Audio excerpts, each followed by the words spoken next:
Hey guys, welcome and welcome back to my channel. तो आज मैं आपको एक ड्रामा एक्सप्लेन करने वाली हूँ जिसका नाम है वंस अगेन।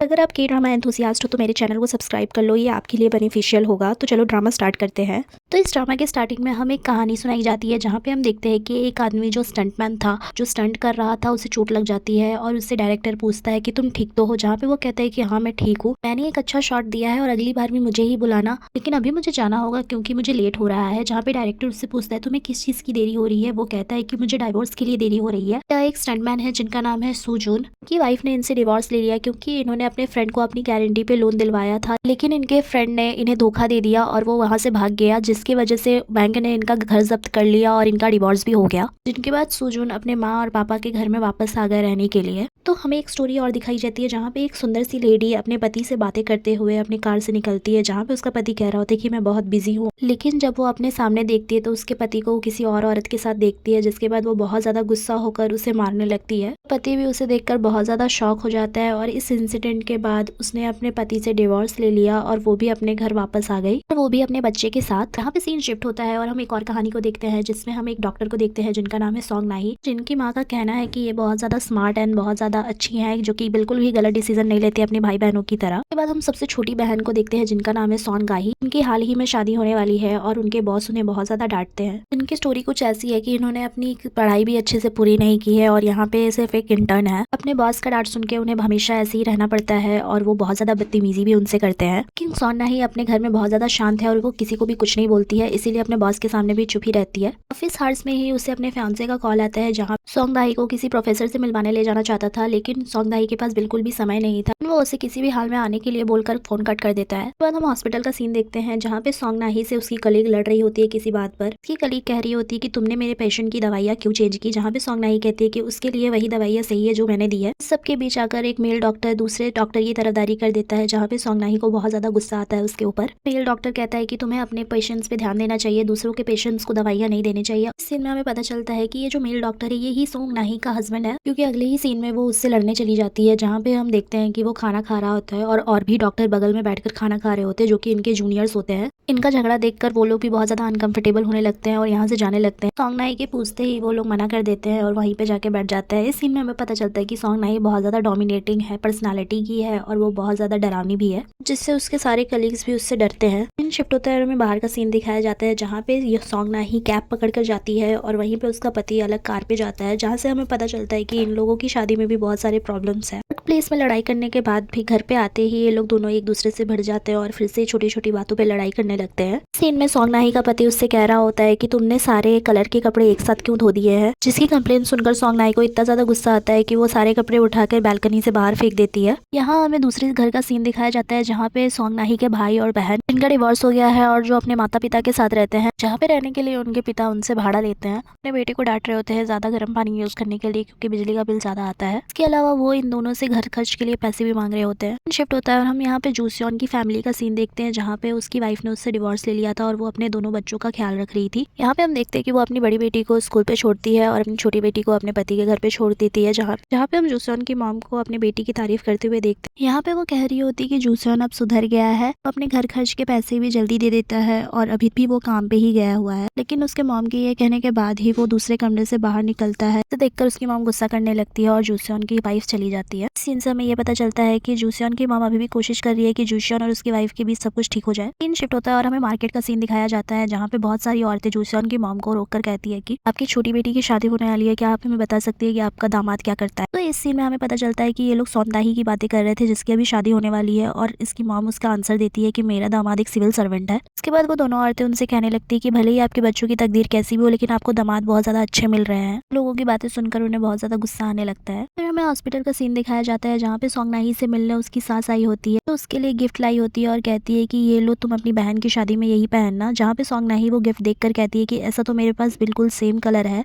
इसके रिप्लाई में वो कहती है कि तुम्हारे पास ऐसा नहीं होगा क्योंकि ये बिल्कुल ब्रांडेड है और नया है। लेकिन वो उसको देखती है और कहती है कि आपको ये लाने के लिए किसने कहा था, मैंने तो नहीं कहा था। ये बातें सुनकर उसकी मदर इन लोग बहुत ज्यादा गुस्सा हो जाती है और वहाँ से उसे फेंक कर चली जाती है। सॉन्ग नाही को ये देखकर बहुत ज्यादा बुरा लगता है और वो जाके डस्टबिन से वो कपड़े उठा लेती है। सीन शिफ्ट होता है और हम देखते हैं कि सॉन्ग सोंगनाही का हस्बैंड जिसका नाम क्युंजू है, वो अपनी मदर से बात कर रहा होता है, जहाँ पे उसकी मदर सोंगनाही के बारे में ही बोल रही होती है। कह रही होती है कि तुम्हारी बीवी को मेरी गिफ्ट की कोई कदर नहीं है, मैंने उसके लिए गिफ्ट लाया लेकिन वो उसे एक्सेप्ट करने के लिए भी तैयार नहीं थी। पे क्युंजू अपनी वाइफ की तरफदारी करते हुए कहता है कि उसे गिफ्ट पसंद नहीं है, आप वो क्यों लेकर आई थी। क्युंजू की इस बात को सुनकर उसकी मॉम कहती है कि तुम उसकी तरफदारी मत करो और जब तक वो मेरे से माफी नहीं मांगेगी तब तक मुझसे बात मत करना। इसके बाद हम क्युंजू को सोंगनाही से बातें करते हुए देखते हैं, जहाँ पे क्युंजू से कह रहा होता है कि तुमने अपनी मेरी मदर के साथ ऐसा क्यों किया, जहाँ पे सोंगनाही कहती है कि वो कैसी है, मेरे लोगों के सामने झोला उठाकर यहाँ ले आई और मुझे नीचा दिखा रही थी, यहाँ तक कि मेरी बहुत ज्यादा बेइज्जती भी हुई। इसके बाद क्युंजू कहता है कि ठीक है हम लोग एक डील करते हैं, अगर तुम मेरी मॉम से माफी मांगोगी तो मैं तुम्हारे साथ तुम्हारे बहन के शादी में जाऊंगा। सीन शिफ्ट होता है और हम क्युंजू और सोंगनाही के मदर्स को आमने सामने देखते हैं।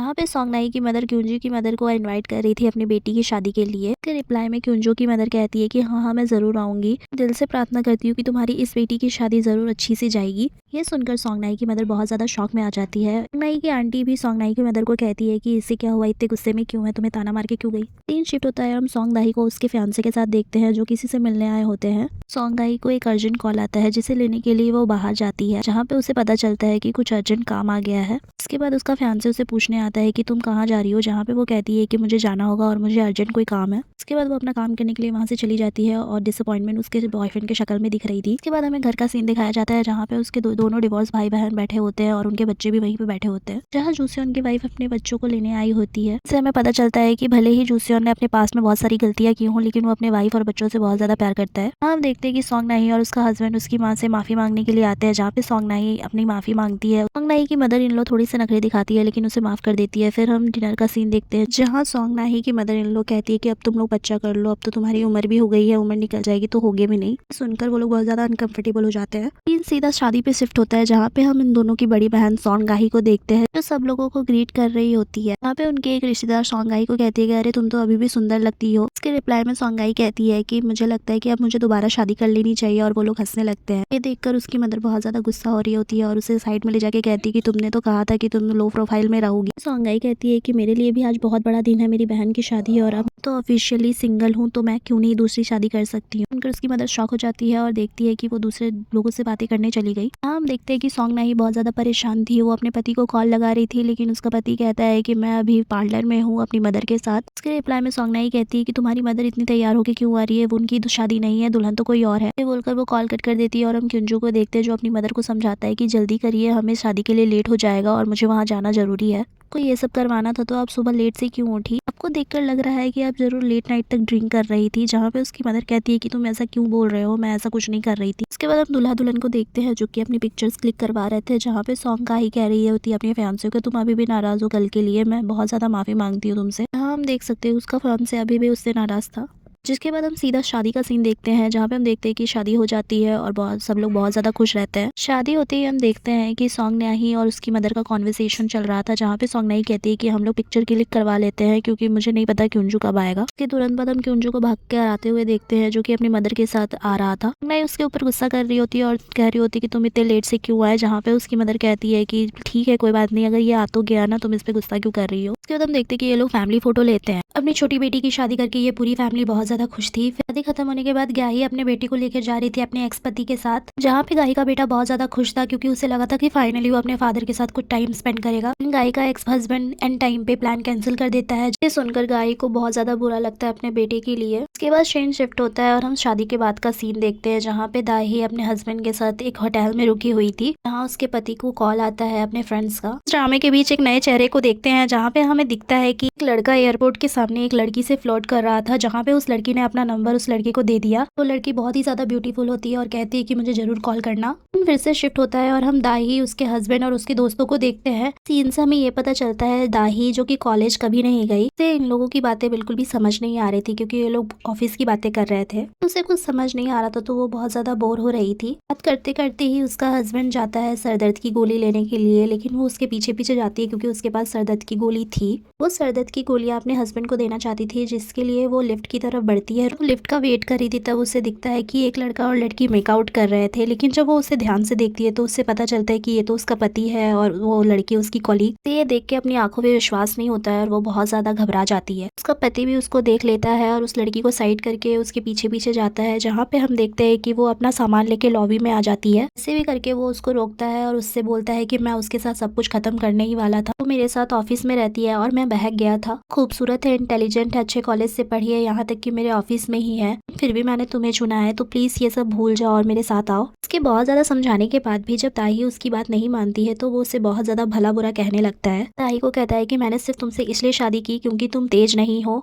तो तुम खुद ही सोचो कि तुम्हारे पास क्वालिटी क्या है। तुम ना ही एक अच्छे कॉलेज से पढ़ी हो, ना ही तुम्हारे पास अच्छी नौकरी है, अभी तक इस उम्र में इंटर्न हो। यहाँ पर हम उसी इंसान को होटल की लॉबी में देखते हैं जो कि हमें एयरपोर्ट में दिखा था, क्योंकि वो भी देख रहा था कि कंटिन्यूअसली दाई का हस्बैंड उसकी बेइज्जती कर रहा था। यहाँ तक कि वो ये भी कह देता है कि तुम ही मेरे पीछे शादी के लिए पड़ी हुई थी, मैं तो तुम्हें घास भी ना डालता। तुम्हें अगर लगता है कि तुम ये सब नहीं भूल सकती तो तुम्हें जाना है तो जाओ, मैं तुम्हें नहीं रोकूंगा। सारी चीजें बोलकर वो चला जाता है और यहाँ दाही बहुत ज्यादा शैटर्ड हो जाती है और वहीं पे बैठ जाती है। अनजान लड़का उसे देखकर उसे पूछता है कि तुम्हें कोई मदद की जरूरत है, जहाँ पे उसके हाथ में बॉटल देखकर वो पानी पीने लगती है और वो कहती है कि मुझे माफ करना, और वो उसे पानी के बॉटल के पैसे देके चली जाती है। के जाने के बाद हम उस लड़के को देखते हैं जहाँ वो कहता है कि इसकी शक्ल जानी पहचानी लगती है, लगता है कि मैंने इसे कहीं देखा है। यहाँ घर में सारे लोग बहुत ज्यादा खुश थे और वो लोग दावत की तैयारी कर रहे थे। ना ही अपने पति को बहुत ज्यादा डांट रही थी लेट आने के लिए और कह रही थी कि तुम यहाँ से निकलने की कोशिश मत करो। ईजुन भी चुप होकर उसकी बातें सुन रहा था। यहाँ हम दाही को देखते हैं जो कि पार्क में बैठी हुई थी और सोच रही थी घर जाऊँ या ना जाऊँ। उसी पार्क के बाहर से दाही की आंटी और उसके फादर के फ्रेंड गुजर रहे थे, जहाँ पे उसके फादर के फ्रेंड कहते हैं कि मुझे लगता है कि उस पार्क में दाही बैठी हुई है। उनकी बातें सुनकर दाही की आंटी कहती है कि वो यहाँ पे क्या करने आएगी, वो तो अभी अपने हस्बैंड के साथ होटल में होगी। वो लोग घर आते हैं और देखते हैं कि यहाँ पे पार्टी चल रही है, जहाँ पे वो लोग बैठ जाते हैं पार्टी करने के लिए, जहाँ सब दाही के फादर को बोलते हैं कि एक स्पीच तो बनती है, एक स्पीच दे दो। लोगों की बातें सुनकर दाही के फादर जैसे ही उठते हैं स्पीच देने के लिए, हम देखते हैं कि दरवाजा खुलता है और दाही घर में एंट्री लेती है। दाही को ऐसे अचानक देखकर सब शॉक हो जाते हैं और सबसे ज्यादा शॉक दाही की मदर हो जाती है। दाही को देखकर इतनी ज्यादा शॉक हो जाती है कि उनके हाथ से एक पतीला गिर जाता है जिसमें गरम गरम सूप था और वो सीधा जाके दाही के आंटी के ऊपर गिरता है। छींटे दूसरों के ऊपर भी पड़ते हैं और यहाँ पे हमारी दाही का ग्रैंड एंट्री होता है। इस पार्ट के लिए इतना ही। अगर आपको जानना है कि आगे क्या होता है तो हमारे चैनल को लाइक शेयर सब्सक्राइब जरूर कर ले। अगले पार्ट के लिए बेल आइकन को हिट करें। तब तक के लिए बाय बाय।